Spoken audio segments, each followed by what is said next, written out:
Are we live? I believe we are live. Start streaming, yes.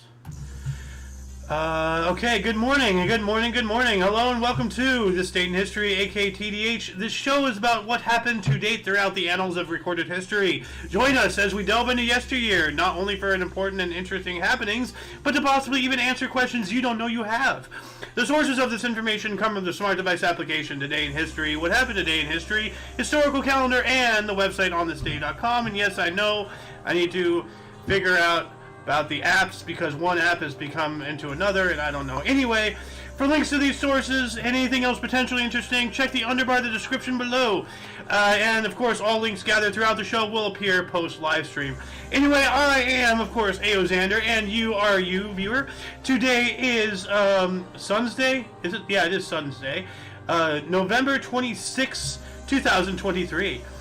So let's jump into the history today, shall we? We're starting us off in 43 BC.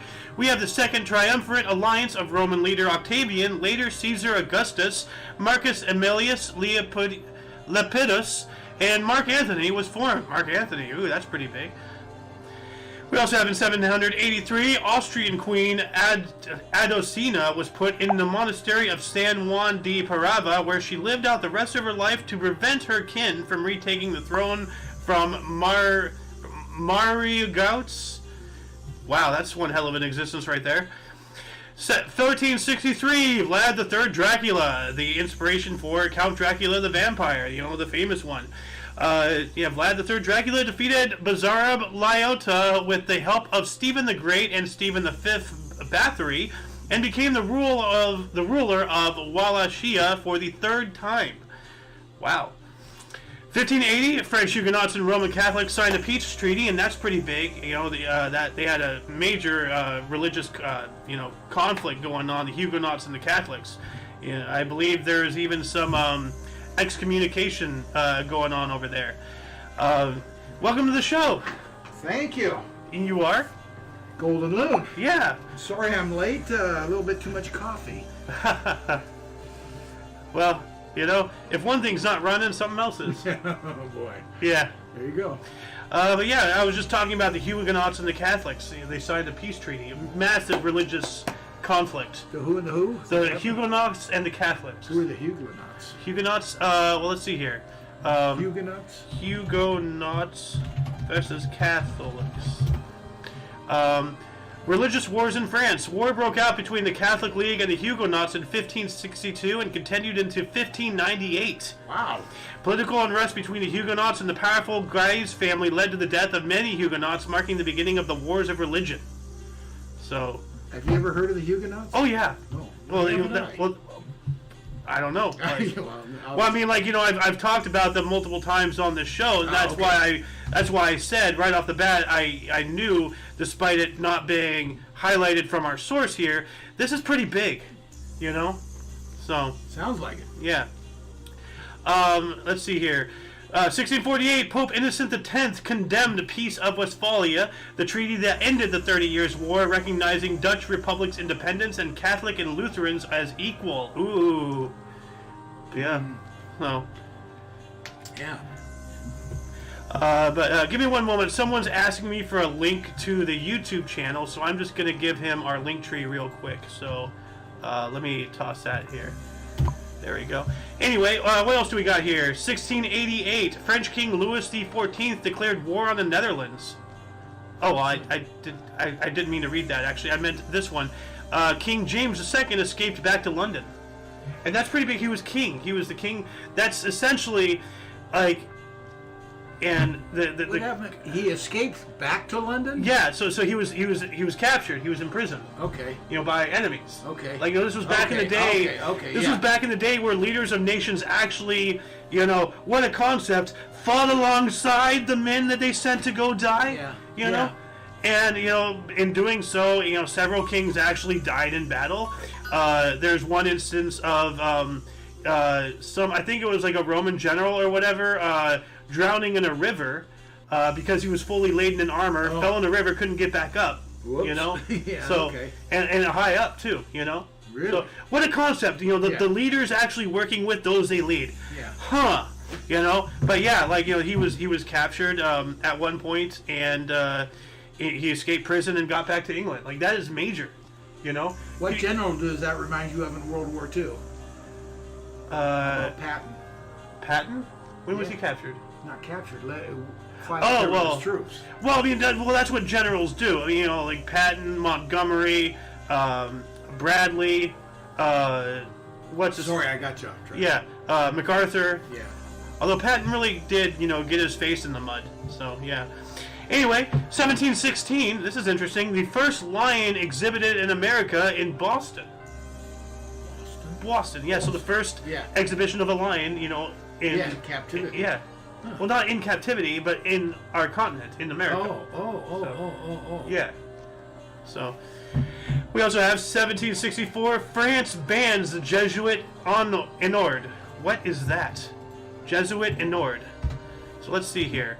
The Society of Jesus, or the Jesuits for short, is the religious order of men in the Catholic Church who founded the Georgetown along with many other high schools, colleges, and universities around the world. Oh. And France banned that. Okay. That's interesting. If anybody wants more... like the Jesuits, huh? Apparently not. I mean, you know, there's, you know, even today, you know, there's something happening right now. Incredible religious conflict. So Georgetown was founded by the Jesuits. Apparently, yeah.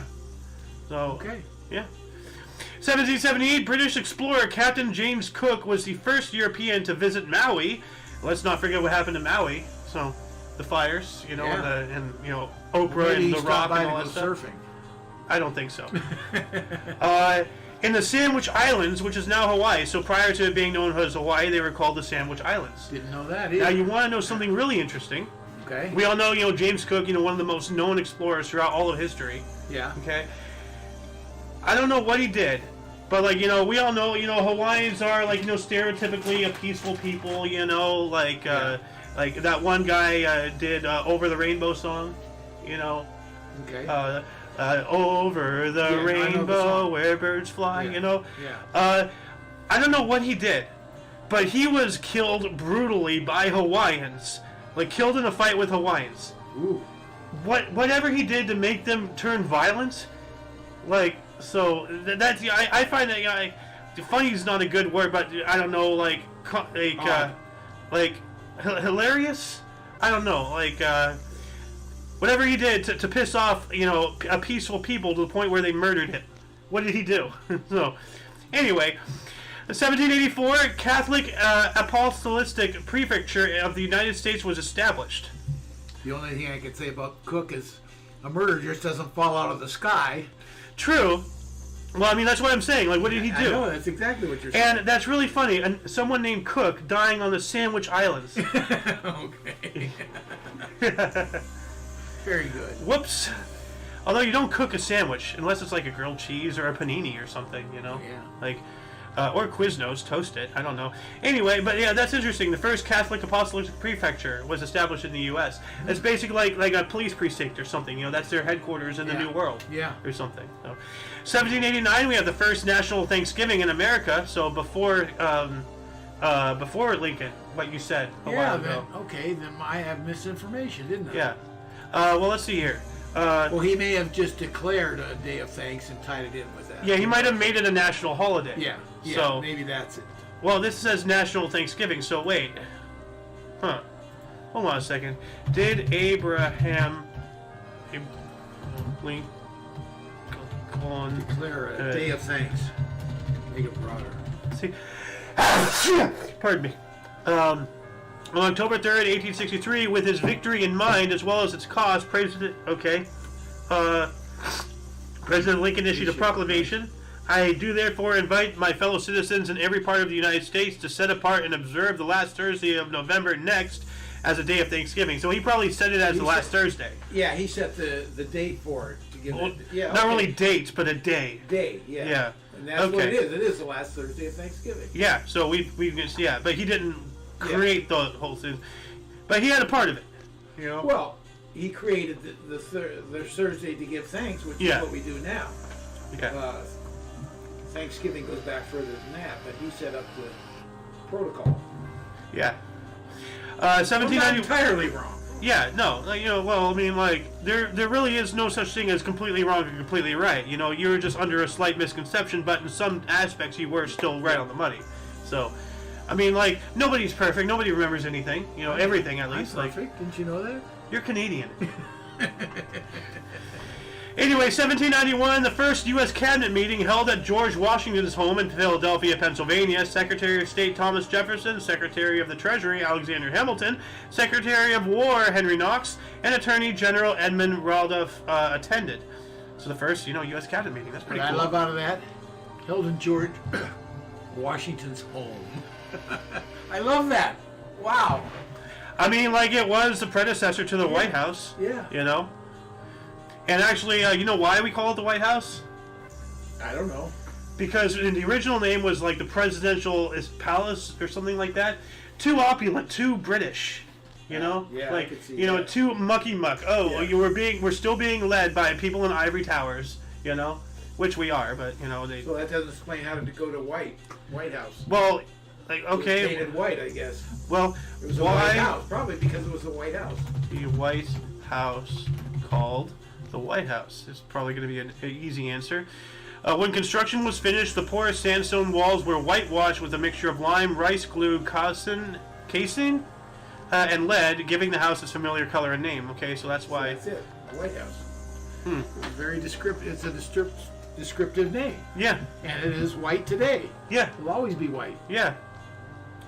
We also have in 1793, pardon me, Republican calendar replaces Gregorian calendar in France.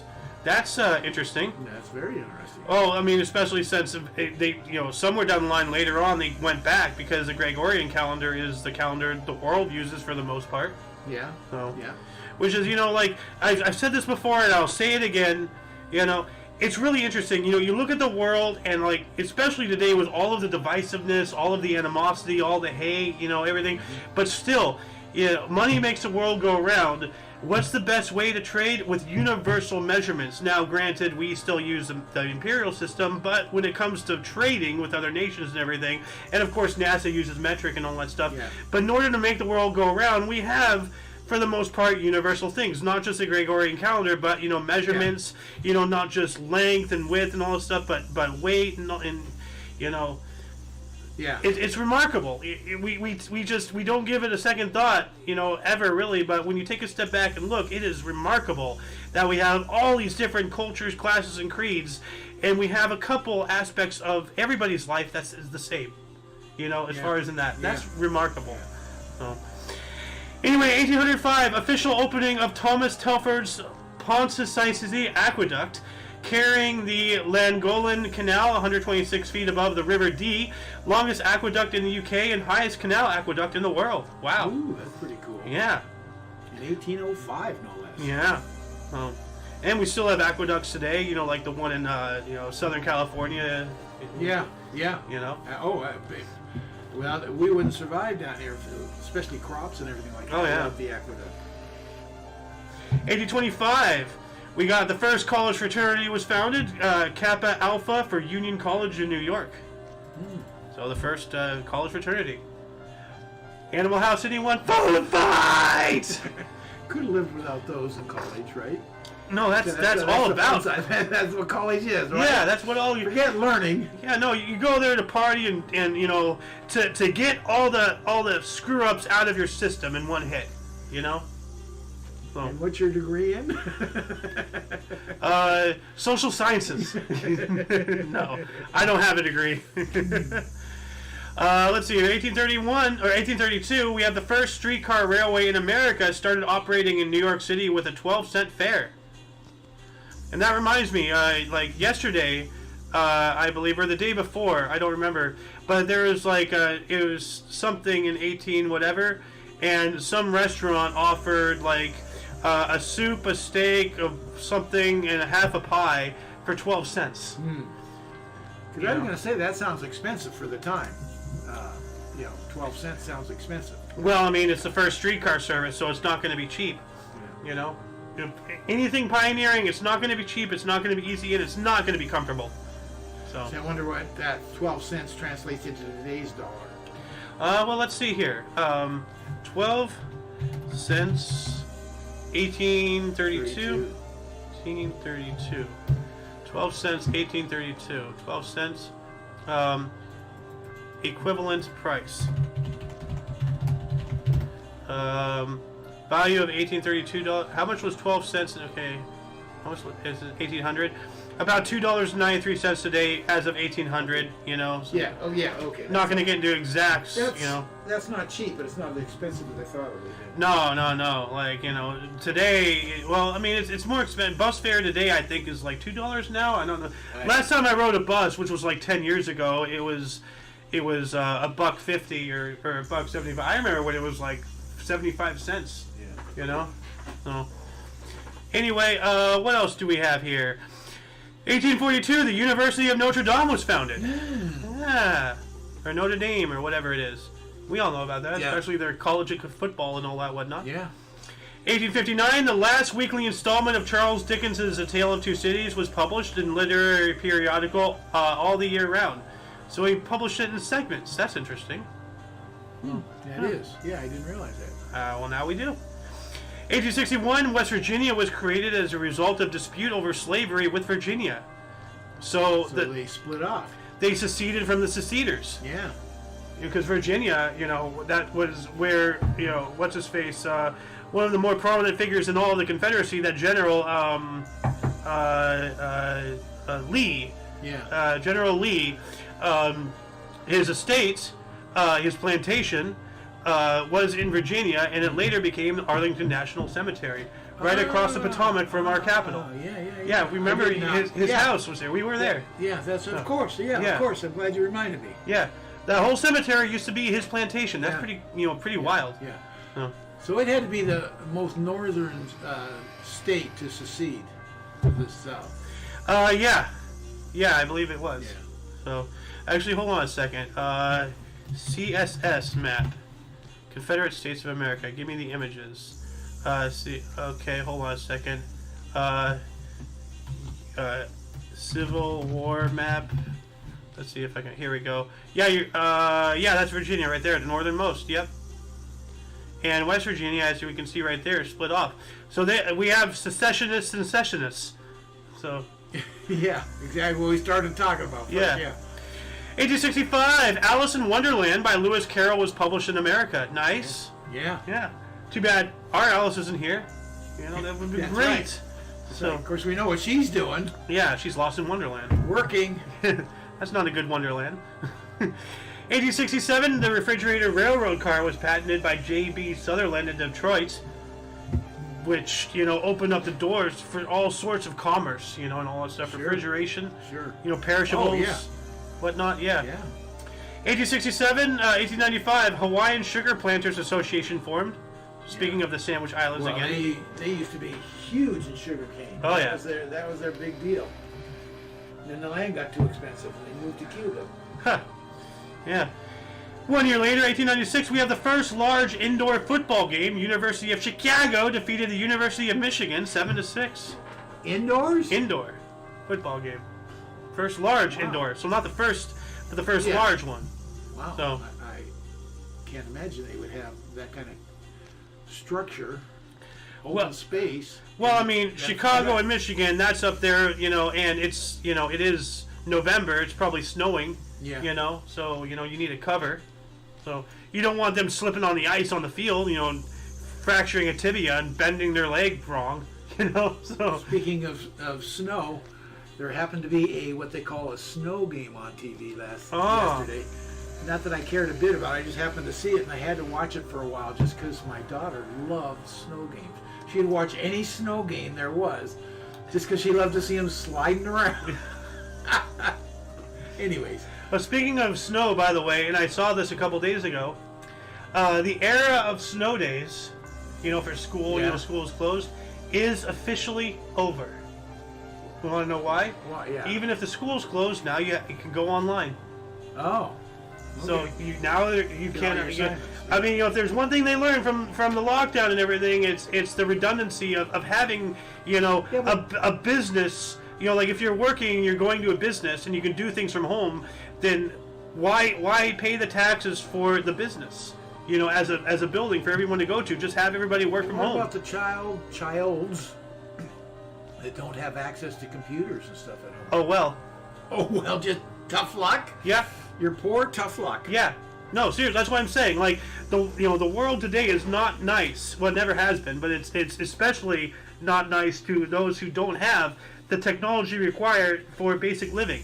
Like, for example, because I was talking with you the other day about this, about like how everything is going digital, with digital IDs and how they're bringing in all sorts of things and whatnot. I don't want to get too much into any buzzword political topics or anything on this show, but like, for example, in China, in order to even utilize any public transit or anything, you have to scan a QR code from your phone, as part of it's part of the system. Like if you pay bus fare, you have to scan, so they know where you're going and all that stuff. Yeah, but whatever. This example specifically, it's this poor, like old, Chinese man, living out in the boondocks, like a farmer or whatever. Obviously doesn't have a phone, can't use the buses. Just can't use the buses. So too bad, so sad. Not good. Anyway. Moving on up, what do we got here? 1896, this is really cool. Amos Alonzo Stagg of the University of Chicago created the American Football Huddle. Ooh. That is big. And where was he from? Stagg, University of Chicago. Wait, where? University of Chicago, sorry. Thank you. Chicago. Thank you. Sorry, I didn't understand it initially. I don't understand your accent. That's a SpongeBob reference. But no, like the whole huddle up, Yeah. like it went from football, they do it in everywhere, like team building exercise, huddle up, join us in creating excitement, juice, Yeah. like let's go team, created by that guy. That is big, 1898, between now to the 27th. So today's the 26th to the 20th. That's why there's the 27 right there. Oh, gotcha. Yeah. A snow and ice storm over the U.S. killed 455 people. Wow. Wow. Yeah.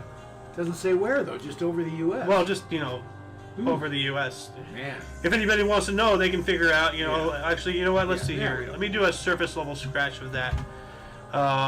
Cold waves, northers and blizzards in the U.S. Okay, well, this is not a Winter's Tale. That's something else. Okay, Earth is Space Australia. It was one heck of a nor'easter. Let's put it like that. Okay, yeah. All right. Anyway, if anybody knows more about this, where exactly it was, what states it was over, please let us know in the comment section. While that was happening, the SS Portland, the Titanic of New England, left for Cape Cod, shipwrecked off Cape Ann. All 192 on board were killed. Well, at least it lived up to its name, although it didn't sink. So, but still. 1905, the first Australasian, so that's Australia and Asian, like they combine, the whole, that area of the world together, Australia, Asia, all that stuff. Championships men's tennis in Melbourne, Rodney Heath defeated Albert Curtis 4-6, 6-3, 6-4, 6-4. All right. 1913, Russian kingdom forbid Polish congregation of speakers. That's not nice. So if you're Polish and you want to talk to people, nope, not allowed in Russia or the Soviet Union, whatever. Actually, no, this was before the Soviet Union, so never mind. 1914, the battleship HMS Bulwark exploded at Sheerness Harbor, England, killing 788. I mean, it was a battleship, man, Yeah. And yikes. What was that? Like not too long ago, that dock that just blew up. Like in Turkey or whatever, like not in Turkey. I don't know what you're. The Middle Eastern, like the dock and some facility exploded. How recent? Just like a couple of years, like 5 years ago or whatever. I don't. It was a big thing. Hold on a second. I gotta look this up. Dock explosion, Middle East. I think it's the Middle East or something. Lebanon, Beirut. The Beirut port explosion. You don't remember that? I don't have a. Are you kidding me? I'm trying to think of it, and I don't. Hold on a second. I just don't have a recollection of it. Oh God, it was massive. The Beirut, the 2020. 2020. Okay, yeah. 3 years ago. Beirut explosion, yeah. August 4th, 2020, a large amount of ammonium nitrate stored at the port of Beirut in the capital of Lebanon exploded, causing at least 218 deaths, 7,000 injuries, and $15 billion in property damage, US dollars, as well as leaving an estimated 30,000 people homeless. It left a crater. I vaguely remember when you say the nitrate. I remember something about that. Yeah. That's all I remember. Well, like here... Yeah, that's extremely volatile. Like, okay, you see this rounded part? Yeah. It didn't used to be rounded. This was, like, it used to be solid land. It was a massive explosion. You can see. I can believe it was the like, nitrate you're talking about. It was gargantuan, yeah. If you're storing enough there. Oh, here's a picture of the actual explosion. Look at that. Wow. Look at that.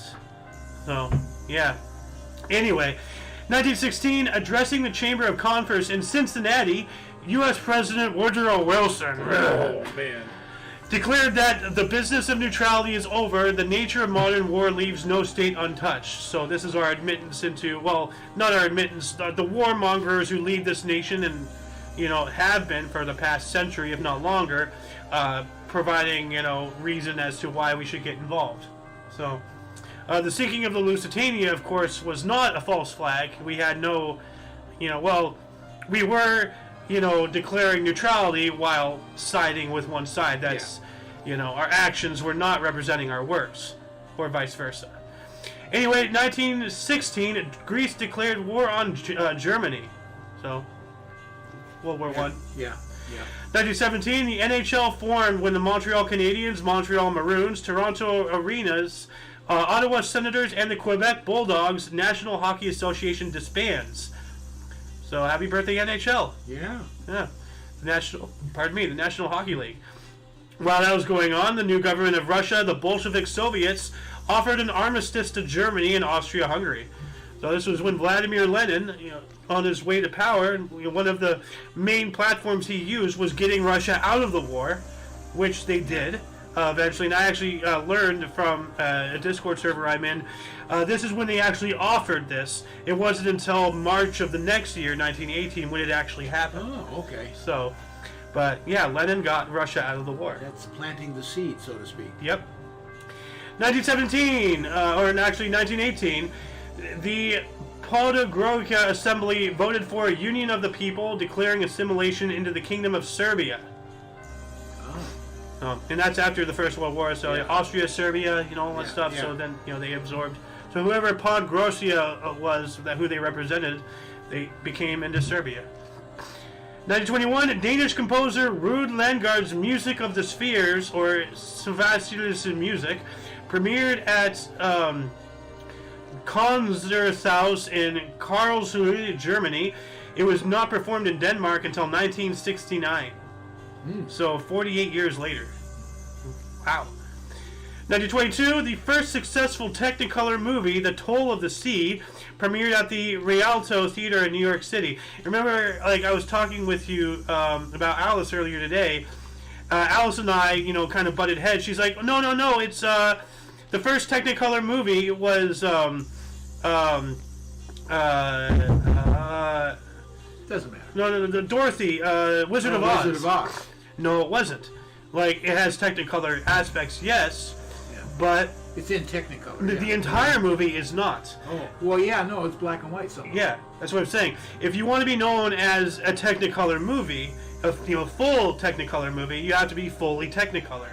And then we had a whole back and forth. Oh, but Wizard of Oz. Blah, blah. I'm like, no. I'm surprised it goes back to 1922. Yeah. But you got to realize the Wizard of Oz was done that specifically when she was in her real life. It was black and white. When she got knocked unconscious and went into a dream world, that was all in color. Yeah. So that's why the two. Yeah. 1922, this is a big one. English archaeologist Howard Carter opened Tutankhamun's virtually intact tomb in Egypt. You know, I'm amazed. You go to the Museum of London or England or whatever it is in London, the amount of artifacts they have from Egypt in there is staggering. Well, you know, like as I was saying, you know, King Tut's tomb, you know, granted, for archaeological and scientific and all that stuff, you know, it was a massive thing. But the number one reason why it's so regarded is something that nobody really wants to admit. Because of all the loot. Because the British Museum, you know, came in there and they were the first to loot the hell out of that tomb. You know, as the saying goes, the pyramids are still in Egypt because the British couldn't take them. Well, that's my point. When you go to those museums, it's kind of shocking how much they stole. Grave robbers. Yeah. You know? It doesn't belong in England. It'd be nice if you're not Europe, not India. Egyptian? Egypt, thank you. Lent it to them, but no. No, they just stole it. Oh. 1924, Mongolian's People Republic was proclaimed. Okay. That's kind of concerning. People's Republic. Yeah. Is it really for the people, though? Mm-hmm. Whenever People's Republic, you know, when buzzwords are in a political, you know, title, that's when you got to raise an eyebrow. Oh. Yeah. 1934, Turkish regiments decreed importing family names. Okay. Whatever the hell that means. Let me do a surface level scratch on that. Turkish regiment decrees surname law in Turkey. Huh. Okay. It was adopted on June 21st in 1934. So before that, the law requires all citizens of Turkey to adopt the use of fixed hereditary surnames.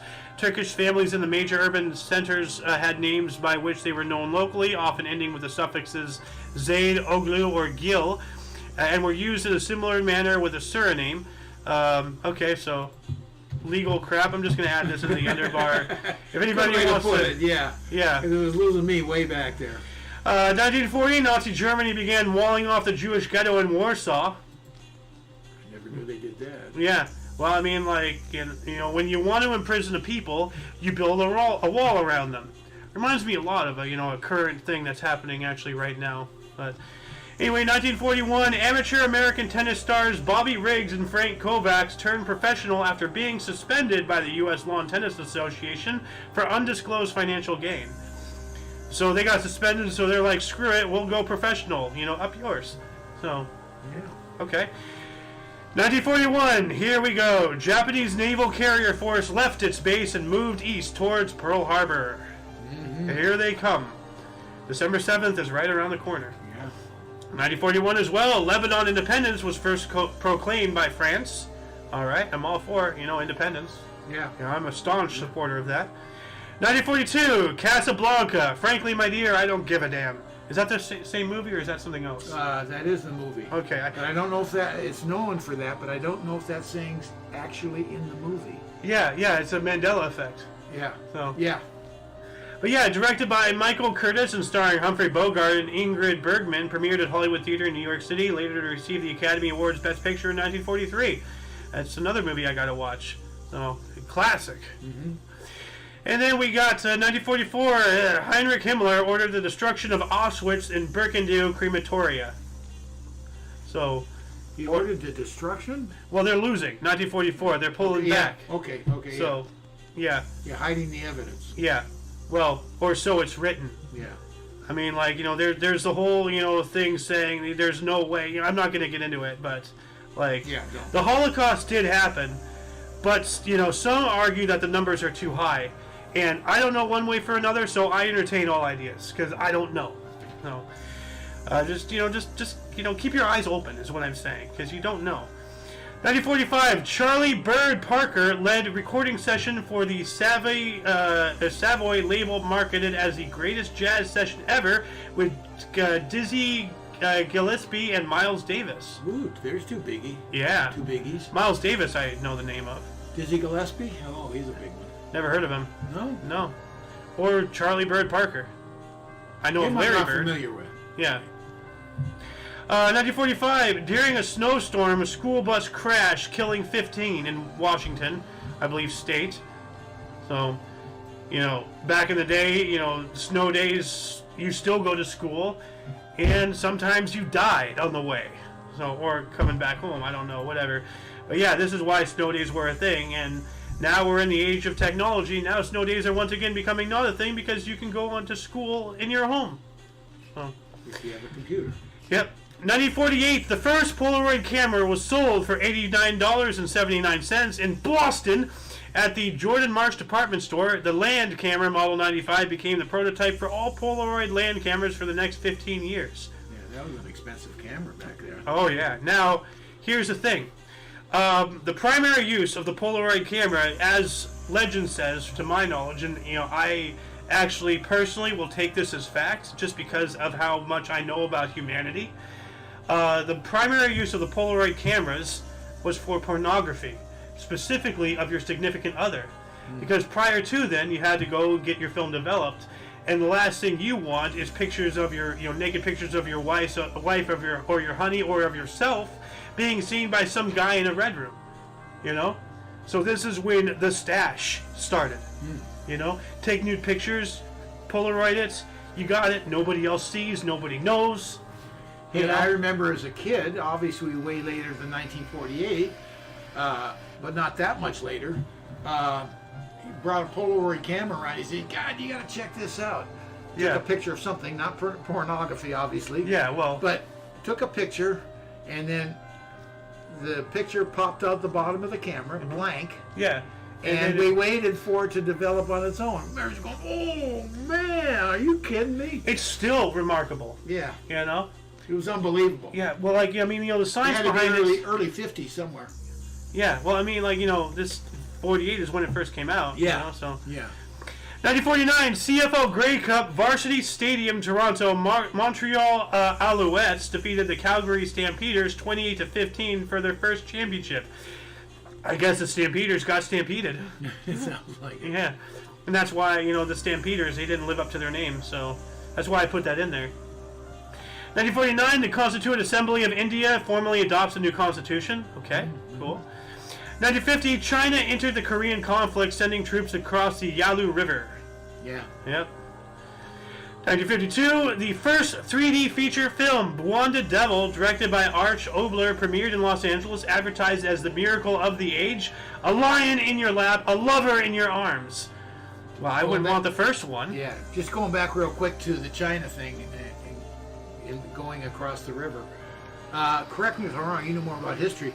They chose to go into Korea and defend as opposed to taking Taiwan. You're correct. Yeah. Because if even if they had taken Taiwan, when we were done mopping up in Korea, then we just come in and take Taiwan back. So by coming in and interrupting us in our game, they at least ensure North Korea would be a thing, not knowing what the future would hold, but still, yeah, But the first feature length 3D film, in '52, that's pretty wild. So 1953. Yamada Kun, leader of Sanbo Kaiden line of Zen, found first awakening. Okay? So, like Zen, Buddhist or whatever, like something like that. Yeah. So, leader of that, he founded the first awakening. That's, pretty cool. 1956, U.S. weightlifter Charles Vinci won the Batam weight gold medal at the Melbourne Olympics with world record 3 lift, snatch, clean, and jerk, and overhead press, total of 342.5 kilograms. Snatch, clean, and jerk, overhead press. That sounds like something when taken out of context. No. Clean and jerk, yeah, that comes up off the floor, and you flip it up and drop your legs into a crouch, and then you go up with your whole body. Well, I know, but clean and jerk, No. Anyways, bantamweight is also a very small guy. Yeah. Well, I'm just trying to get the dirty joke in here. So. And I'm explaining the whole technique for clean and jerk. Now who's being an Alex? I should know that was coming from you immediately, see? 1956, the TV game show The Price is Right, hosted by Bill Cullen, debuted on NBC. Yeah, The Price is Right. I remember that as a kid. Yeah. And while that was going on, the USSR coxless pairs skull rower, so that's his name. Oh wait, no, that's not his name. That's the name of the position or whatever. Coxless pairs skull rower Viktor Ivanov won the Olympic silver medal. In his excitement, he dropped his medal. It sunk in Lake Windorance in Victoria, Australia, and was later recovered by a local teenager. Wow. Now, once again, dirty joke, coxless pairs. I was waiting for that, yes. Well, actually, this wasn't Alice's idea this time. This wasn't me. She found this. Like, I actually had, unintentionally not seen it. Oh. So, chances are I would have put it in, but I have to, give credit where credit's due. Yeah. I'm not the only one with a dirty mind here, so don't always assume that I'm the dirty one. Alice is just as bad, maybe worse than me, 1960, Minneapolis St. Paul Baseball Club took the name the Twins. Ooh, yeah. Yeah, the good old Minneapolis Twins. 1961, Pro Baseball Rules Committee voted 8-1 against legalizing the spitball. What is the spitball? Oh, you don't know? Well, kind of, but let's see. A piece of paper that has been chewed and shaped into a ball for use as a missile. Oh, well, that's something else. An illegal pitch with a ball moistened with saliva or another substance to make it move erratically. Okay, yeah. Generally, they didn't spit on it, although they could if they get away with it, but wet their fingers, or later they had a wet sponge or something behind it, and they would sneakily. So, and then it could slip and you could make the ball do all kinds of things. Yeah. So, 1965, France launched their first satellite, a 92-pound or 4-kilogram A1 capsule, Asterix, named after the popular French comic character. All right, France's first satellite. That's pretty cool. 66, we have the first major tidal power plant opened at Rance Estuary, once again in France. So a tidal power plant using the tides, the ebb and flow to use. Absolutely.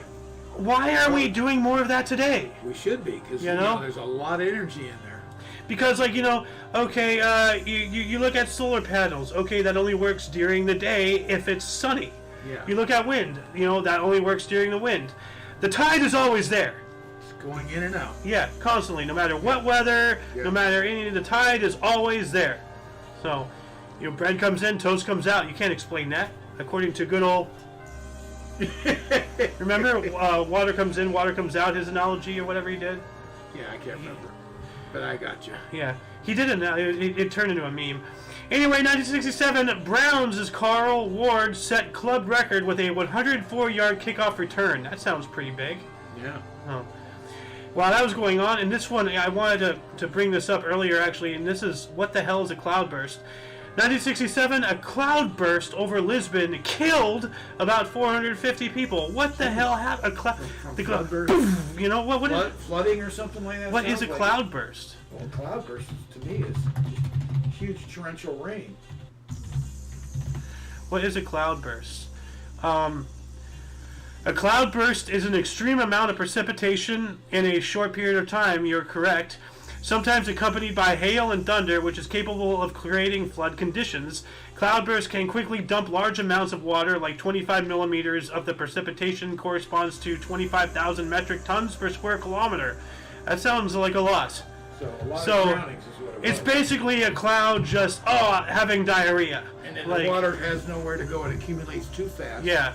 And it can't go away. And then people drown like that. Yeah. Okay. Wow. Damn.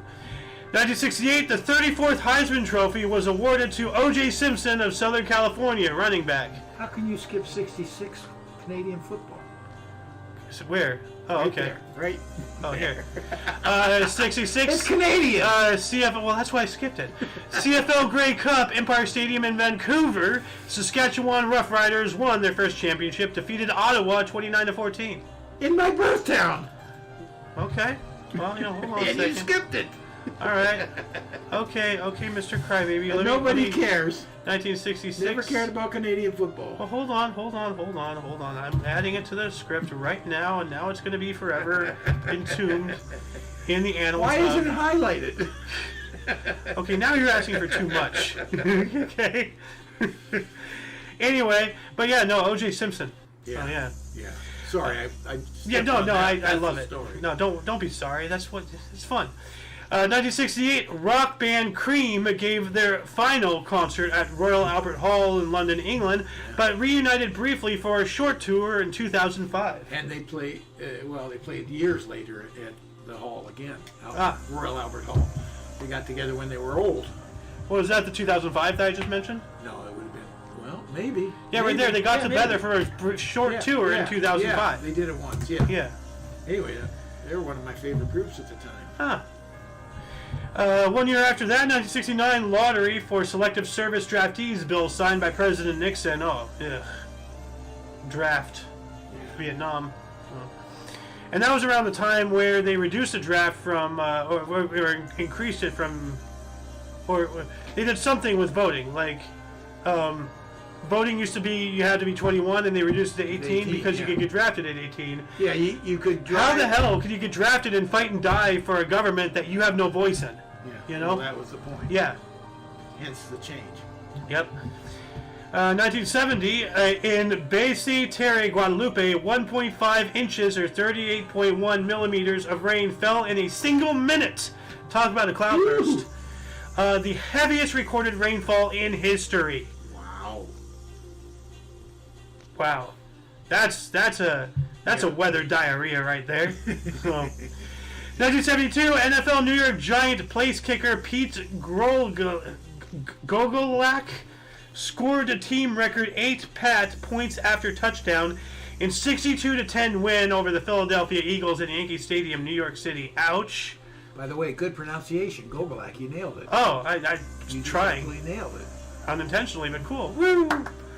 1973, Nixon's personal secretary Rosemary Woods told a federal court she accidentally caused part of the 18.5-minute gap in a key Watergate tape. Yeah. Yeah, okay, sure, lady. Oh. 1974, approximately 140 people died when the suspension bridge collapsed in Nepal. Ooh. Yikes. 1975, Boston Red Sox center fielder Fred Lynn became the first rookie of the year, or first rookie ever to be named American League MVP. All right. While that was going on, U.S. federal jury found Lynette Fromm guilty of attempted assassination. But who was she trying to kill? Good question. Being convicted of attempted to assassinate President Ford. Oh, shit. She received a life sentence during her imprisonment. Fromm escaped from prison and, as a result, received extra time due to her sentence after her capture 2 days later on December 26, 1987. No, of course. All right. I forgot all about that. She had a very Squeaky Fromm. That's what her name was. Squeaky Fromm. Holy cow! Even when you read it, it didn't ring a bell. Well, that's why we do this show. Yeah. You know. And speaking of people in prison, something I learned about, and Derek Chauvin. You know, and I don't want to get into all of that. You know, the police officer. You know. Okay, go ahead. Floyd. Oh, So, yeah. Apparently, he got shanked or something in prison recently. He's now in critical condition. Ooh. Yeah. So that's what Alice told me. I don't know. So. Rumor has it. Rumor has it. Yeah. 1976, British punk rockers, the Sex Pistols, released their debut single, "Anarchy in the UK." All right. And Alice made a note. They didn't have Robbie Rotten, or was it Robbie Rotten? It was somebody else. They have some other guy, Steve Jones. He was part of the Sex Pistols. I don't know. But she made a comment about how the lead singer or whatever wasn't up there, and how this random guy was. Yeah. I don't know. But she's right. 1976 as well, East Germany stripped singer-songwriter and poet Wolf Biermann of his citizenship while he toured West Germany. That's a bitch move. You know? I wonder why they did that. They didn't have the balls to do it to his face. You know? I don't know. Cowards. 1977, Vrillin, claiming to be the representative of the Ashtar Galactic Command, I remember this, took over Britain's Southern Television for 6 minutes at 5:12 p.m. local time. So, but yeah, no, like there was very much like I think it was later on the whole Max Headroom incident I told you about. Yeah, I remember that. That's what Somebody hijacked the British broadcast, not the BBC, but a British broadcast. Yeah. And like, oh, I am Verilian of the Ashtar Galactic Command. You need to toss away your nukes, blah blah blah. Otherwise, you will not be invited into the Galactic Senate or something like that. Like, it was really wild, and some people believed it because of reasons. Well, it looks like a flash news. This is happening right now. Well, no, like it was hijacked by an extraterrestrial. Oh, okay. Like they believed it was an actual alien or some people, and it might have been. Who knows? I don't think they ever found the guy. I'm not sure. No. 1978, 10 die as a fire erupted at a Holiday Inn in Rochester, New York. That's not fun for a hotel. No. 1978 as well, we had the first lesbian, female, gay themed TV movie, A Question of Love. So, giving everybody their, representation and all that stuff. This is the first lesbian themed TV. Yeah. Really cool. Yeah. So, yeah. 1979, International Olympic Committee voted to readmit China after 21 years. Bad move. Yeah, Bad move. Was it ever? You know, Was it ever? Yeah. You know, doing anything working with China in any way, any level, leads to what we're going through today. Like, you know, instead of them learning how to work with us, we end up becoming their slaves. Okay, yeah. 1979, twins John Castino and Jays Alfredo Griffin tied for American League Rookie of the Year. And I had a stoner moment last night, but it's not entirely a stoner moment. I put in a note, Minnesota Twins or Twin Twins.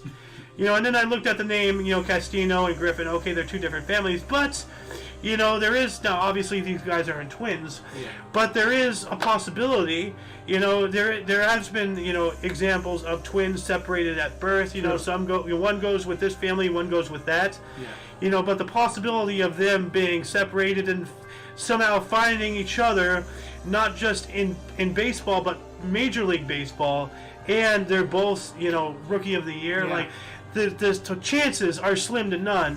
So obviously they're not like, you know, twins, but no, they're Minnesota twins. They're playing on words. But still, you know, like, I like to entertain the idea of possibilities. Strictly entertainment. Yeah. Anyway, moving on up to 1982, Howard Cosell called for his last fight after being disgusted by Larry Holmes' the Tex Cobb mismatch. Disgusted? Disgusted. That's what it says. Yeah. What does that mean? I don't know. Apparently, it's also called a mismatch. Well, apparently, Larry Holmes annihilated him, so to speak, in the ring. All right. Well, that's probably why he was disgusted. Yeah, he wasn't. That's why it was his last fight. Yeah, like he. But disgusted is not the right word. Maybe he's disgusted at himself for his performance. Anyways, go on. Who cares? Oh, well, they do. Yeah. 1983. And I think this might have been, you know, the video I had spoken about like yesterday or whatever, about like a really big heist where like the money has not been found. Like 3 people in the crew have been found, but 1 or 2, and you know, one of the 2 might even be a fictitious made-up person, you know, or be somebody else. But at least one person made off with the money is probably now in Tahiti. The world's greatest robbery, 26 million pounds sterling worth of gold, diamonds, and cash stolen from Matt Brinks. We know about Brinks armored cars. Warehouse at Heathrow Airport, England. Whoa. 26 million pounds, and not, you know, pounds like, you know, the euro dollars. Weight of pounds. Oh, I was thinking of it in money terms. No, sterling, you know, worth of gold. So 26 million pounds of gold. No, 26 million pounds sterling. Sterling, okay. So it's the money value. Yeah, okay, you're right. Worth of diamonds and gold and everything else. In cash. Yeah. Yeah. That's still a lot. Oh, yeah. Yeah. $26 million heist? And even more than that in dollars. Yeah. Especially back then. Yeah. 1984, after 518 goals in 14 years with the Montreal Canadiens, Guy Lafleur retired abruptly. There we go. All right. And we have another, so, and Alice pointed this out, we actually, and this is going to bring up a good question, I'll bring it up after this. We also have in 1984, John W. Mercom Jr. announced New Orleans Saints are set up for sale for $75 million. What a paltry amount. Well, that's nothing today. Whoever bought it was worth a heck of a lot more than that now. Well, it ain't nothing to us in any year. No, you're right. But this is what I'm talking about. 1984, in your favorite sport of all time, Kim Hughes tearfully resigned from the Australian cricket captain. Now, Alice said, oh, we have 2 retirements. No, this guy retired, this guy resigned. So what's the difference between retiring and resigning? Well, obviously he had an active contract or something and he resigned from it. That'd be the difference. Okay. So his time wasn't up, but he was pulling out. Yeah. Okay. So that's, you know, cause that was a legitimate question. What is the difference?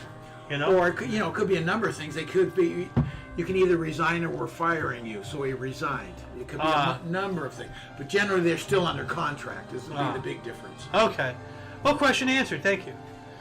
Let's see here. 1984 as well, U.S. and Iraq reestablished diplomatic relations. Probably not last that long because we invaded them and then we did it again. Yeah. Well, we were also, yesterday during the history show, Gorbachev ordered Iraq to get out of Kuwait, but that was in 1990. So, 1985, Random House bought former U.S. President Richard Nixon's memoirs for $3 million. Yeah, so Nixon's memoir. Yeah. Wonder who Random House was. They sound rather... It's a big deal. They do a lot of collectibles and stuff.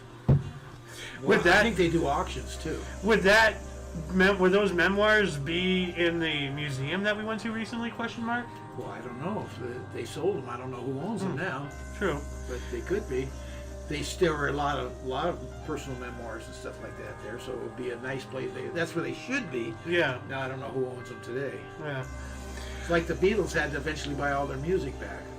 Yeah, that was sad.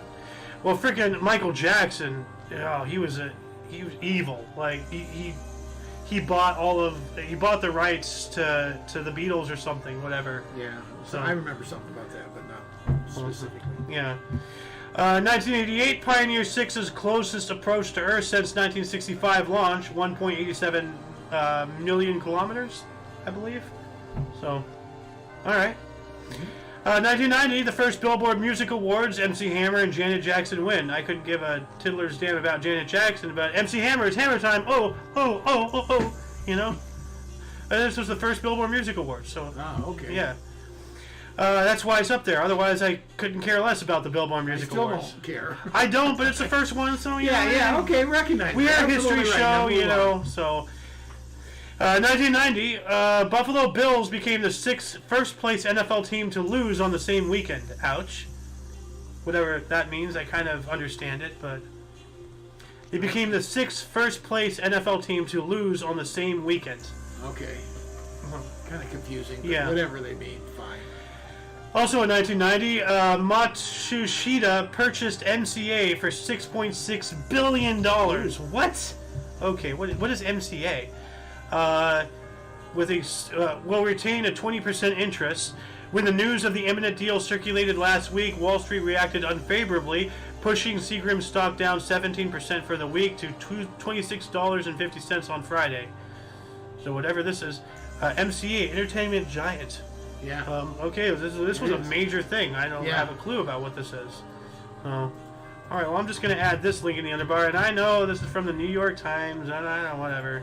Oh, if anybody wants a better source, go look for it yourself. I'm doing a show here, people. I can't provide everything. 1990. Oh, yeah, I was just telling you this. Yeah. Mikhail Gorbachev told Iraq to get out of Kuwait, so it wasn't yesterday. It was coming up. I was just remember what the research writing what we were doing yesterday. Yeah. So yeah. So here we go. More of this, and we're going to be talking about that event again here in a minute. Kind of a side note for us. Before Iraq invaded Kuwait for their oil and whatnot, and it's a little gray area. You don't know exactly why, but our protocol over there, he interpreted as her giving him a green light to go ahead and do it. We wouldn't mind. So that's I may not have it exactly right, but that's my understanding. That's where he kind of felt he could go in and do it. He was wrong, but... Yeah. Well, speaking of that, the same day, same year, so while Gorbachev here was saying that, the U.S. proposed an addition to UN resolution that would require Iraq's withdrawal from Kuwait by January 1st. Well, you know, I don't think you can think that we're playing around anymore. You know? Yeah. You know, we're getting the UN involved. We're the world stage. You know, we ain't messing around. Yeah, but... guys like him, they didn't have a whole lot of respect for the UN. It's toothless. Yeah. Well, it wasn't toothless when we invaded. No. He figured that out real quick.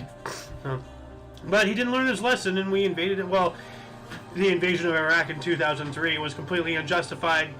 It was completely a Saudi Arabian act, but whatever. Of course, when he left, he set the whole oil well fields all on fire, and they go, oh, they're going to burn for 50 years. No one knows how to put it out. We came in and snuffed it real quick. Yeah. Which was, again, U.S. ingenuity, I think. Kind of funny how we couldn't do that the same thing with Centralia. Centralia? It's still burning today. This is Centralia.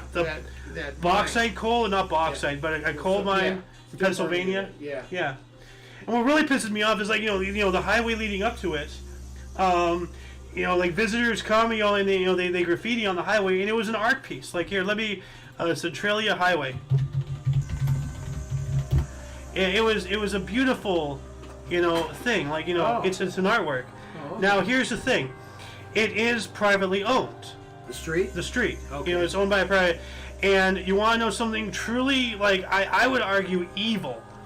The owner got tired of people coming in, and visiting, and it's a historical site. Okay. So what he did?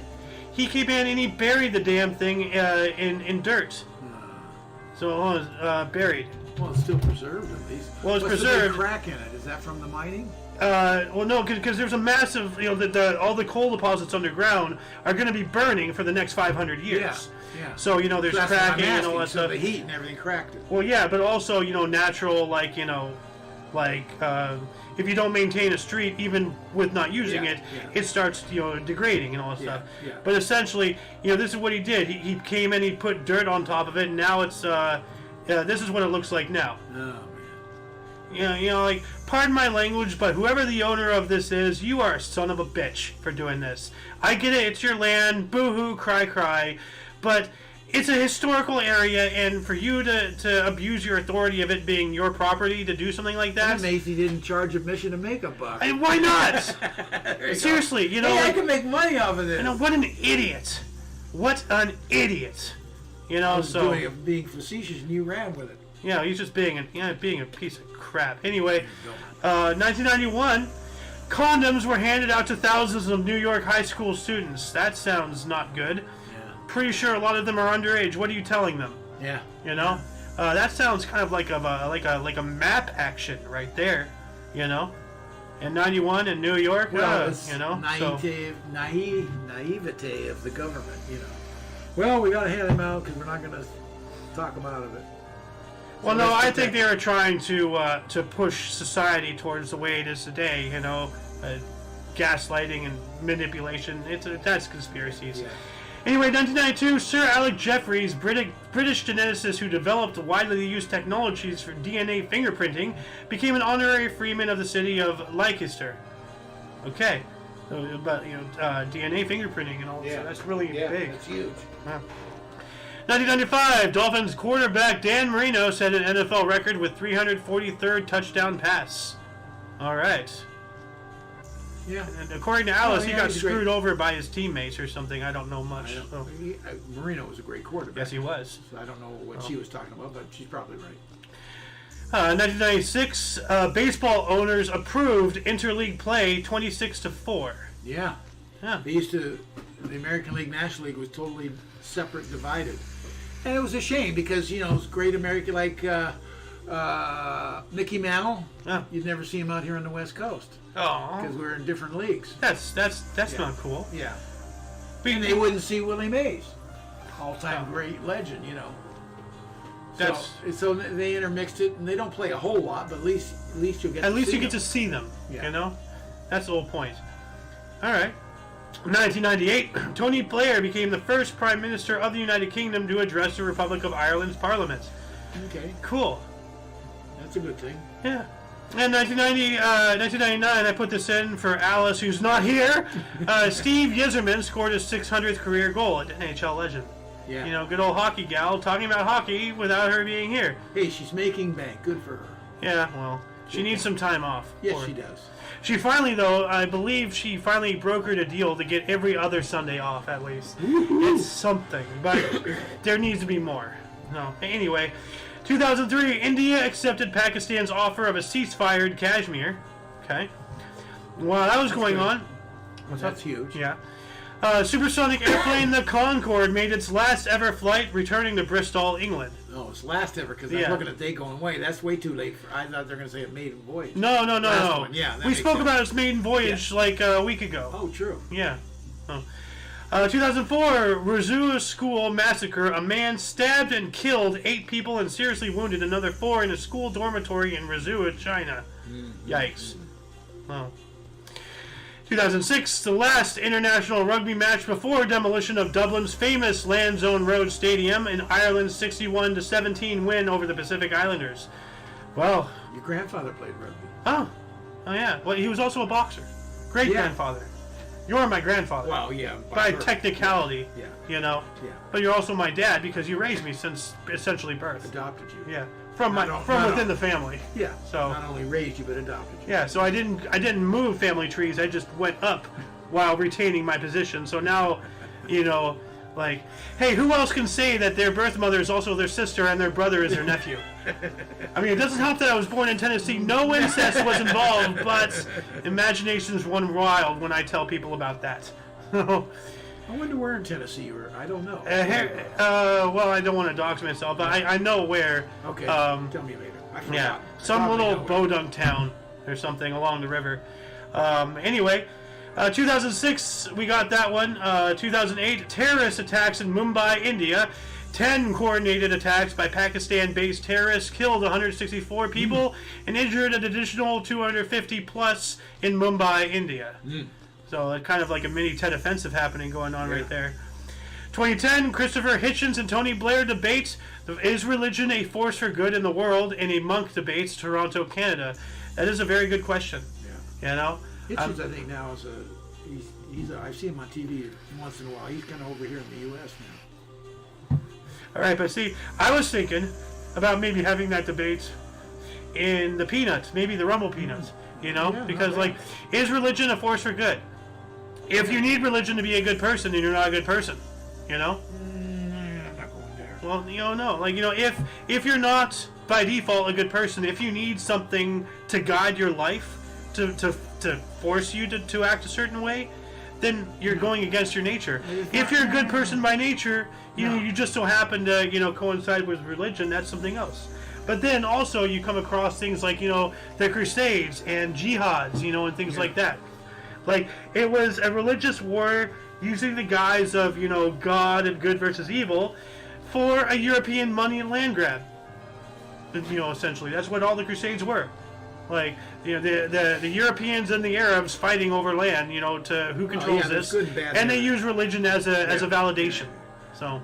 But I just disagree the way you're interpreting religion for people in general. But go ahead. Well, if you're not a good person, you're not a good person. If you require outside sources to dictate your life, the community of religion isn't to convince people to be good. It's the community of people that are good that have formed a religion, so to speak. Well, then, it's the opposite of what you're. Well, then why does, like, for example, you know, and I know we're getting off topic here, but let me just say this: like, why, for example, you know, things like the Spanish Inquisition, they came out, oh, if you're not Catholic, you're going to hell. Now you're giving me fear. Talking something else. You know, you're talking something entirely different. But then, you know, with that, is it a force for good? Well, in that situation, no. So.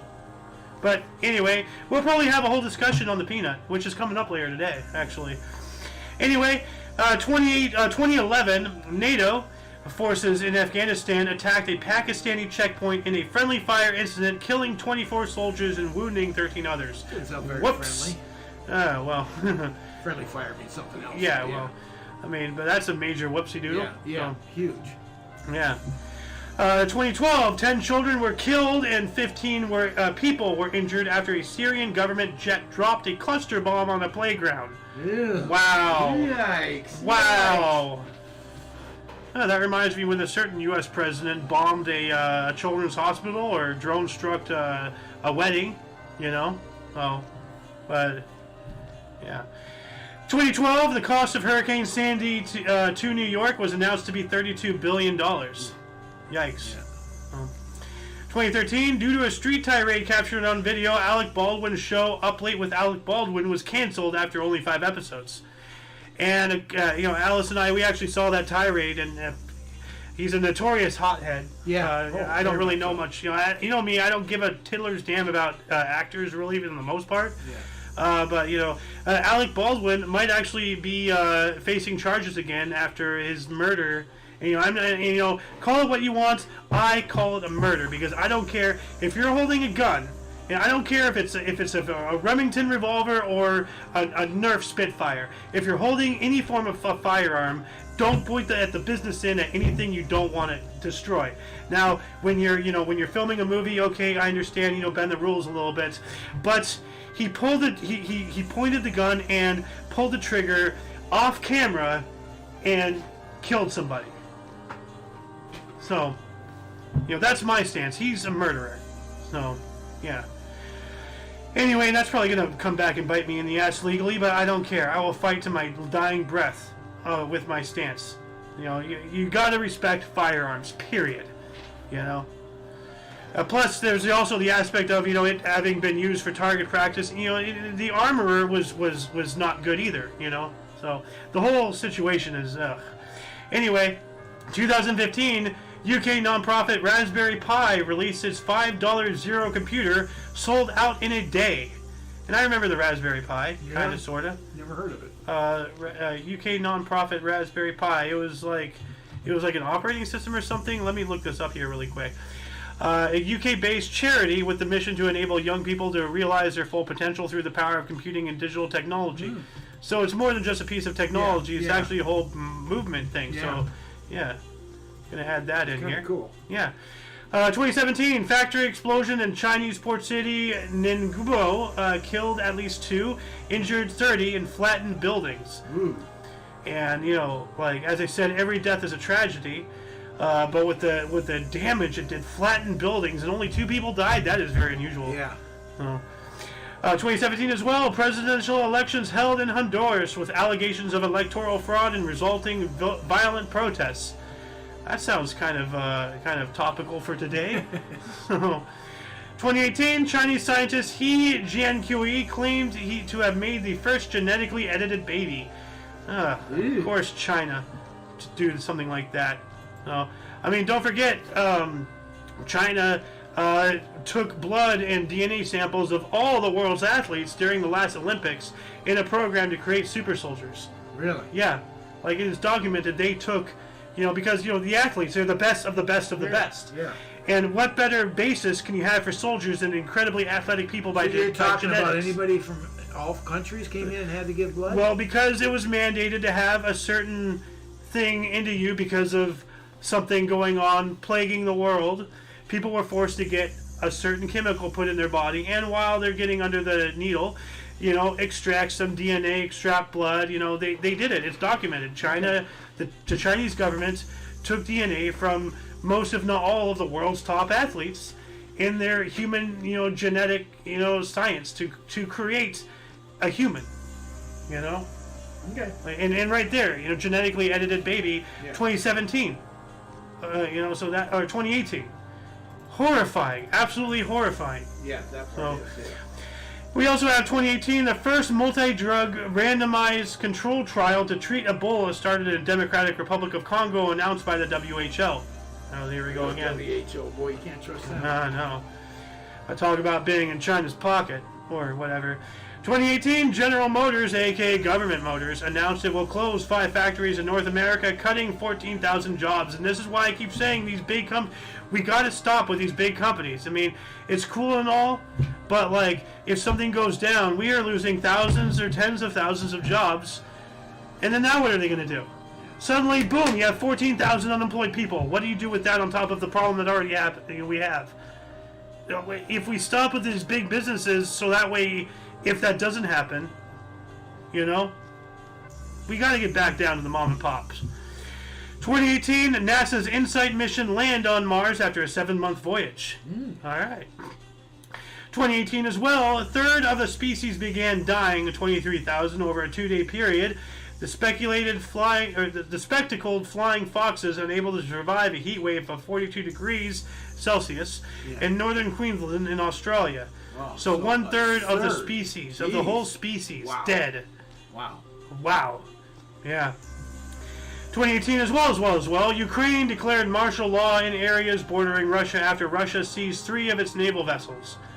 You know, and this was during, you know, Orange Man's reign, so they didn't do any military things until we had Neville Chamberlain in office. What's Orange Man's reign? Well, his presidency. 2016 to 2020. Okay. So this is 2018. Russia was just picking at Ukraine, but they weren't going to do anything because Orange Man would actually do something about it. Not that I'm a supporter of his, I'm just saying what other people would say, and what is facts? What is facts? You know, like I was confused with Orange Man, but now I've got it. So, well, who else is Orange Man? I didn't know who you were referring to initially. 2019, a 6.4 magnitude earthquake centered on Dura strikes Albania with at least 51 killed and hundreds injured. Or struck Albania. 6.4 is nothing to sneeze at. So, 2020, just 3 years ago, Turkey gave life sentences to 337 military officers and others involved in the 2016 coup d'etat. Yeah. Oh, wow. 2022, 2,500 people posed naked for photographer Spencer Tunick on Australia's Bondi Beach to raise awareness of skin cancer. But the distance you have to be to get all 2,500 in, you can't even tell they're naked anymore. So what are you doing? You know? Like, unless you know they're naked, you just see a whole bunch of people. And I'm not even going to look it up to prove myself right or wrong. I don't want to accidentally see a whole bunch of nude people. It's gross. 2022, last but not least, a large mudslide after intense rain tore across Italian island of Ischia, killing at least 8 people on an island where 50% of the houses were illegally built. Oh, I'm pretty sure a lot of them fell down. Oh. Yeah. Yeah. And that'll conclude the show. Once again, please check the underbar of the description for any links you may find interesting, including but not limited to all things Omni Coalition. We don't just stream on YouTube or on Rumble. We are on BitChute. We're on Odyssey, although we only use Odyssey for the Peanuts, and I believe we're going to be using the Odyssey for several of our other shows. We'll figure it out. They have their own internal cryptocurrency system that dictates how much you can upload and all that stuff. Anyway, for your dose of past events daily, we stream almost every day at 11 in the morning Pacific Time, 12 noon Mountain, 1 Central, and 2 p.m. Eastern Standard Time, respectively. For all of you and all of us, I am Xander. Golden Loon. And you are you until you catch us tomorrow, or if you're interested in some whatever, talking about this and that, the Peanuts is coming up at 3 p.m. Pacific. Actually, between 3 to 4 p.m. Pacific Time. I think it's going to be 3. I'm not sure. But keep your eyes peeled for that. Yeah. So until you see us next time, whenever that is, wherever that is, don't forget to look right and left at every intersection. Rate 5 thumbs